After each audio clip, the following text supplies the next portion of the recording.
समझ रहा बाहर बारिश हो रही है। हाँ, इस वक्त सुबह के 5:30 बजे हैं और मैं कुकिंग करने जा रहा हूँ।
अभी जॉब पे भी जाने की तैयारी कर रही हूँ।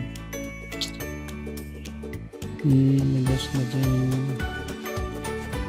2 बजे जॉब के लिए निकलना है, 6 बजे जॉब पे पहुँचना है। खाना भी इट्स टफ।